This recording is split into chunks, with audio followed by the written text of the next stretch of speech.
Think scaffolding when you think of IPSec. We choose the confidentiality, the integrity, the authentication, the key management like Diffie-Hellman. And then there's a transport layer protocol solution, and we're generally going to choose ESP, encapsulating security payload. Authentication header only gives us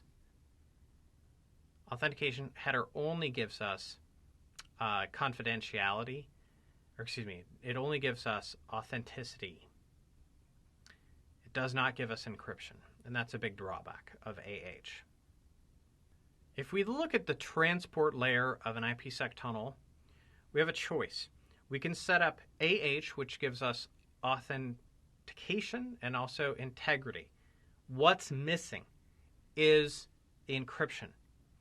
ESP stands for not extrasensory perception. I know that's what you're thinking. Especially if you watch the History Channel, that's what you're thinking. But anyways, ESP, encapsulating security payload. Remember, the E tells us that there is encryption, even though the E doesn't stand for encryption. And generally, most of your IPsec tunnels are going to be ESP and not AH. If you just need to make sure that it's a trusted source, though, and that the data has not been tampered with, AH can be used. And it is still in use. Don't get me wrong. But when you think about VPNs, don't you normally think encryption first and foremost? That really demands ESP. So just a few facts about AH. Integrity, yes. Origin authentication, yes. Hashed mechanism, yes. Doesn't give you encryption, but it does do anti-replay. Here's a look at the hashed information of AH. So let's say we've got data to send across.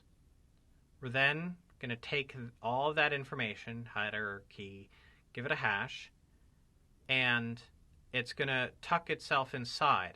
Now this is a code. This is a little number that is generated. Little. That could be about a large amount of data. It is tagged, added to that segment sent across, goes to the other side checks it, makes sure it's valid, and here you can see, yes, we are also including the credentials and not just providing some sort of corruption detection. CRC is just going to detect corruption. It's because it doesn't have passwords and things like that. You add to it a key, and then you start to look at something that's very similar to this.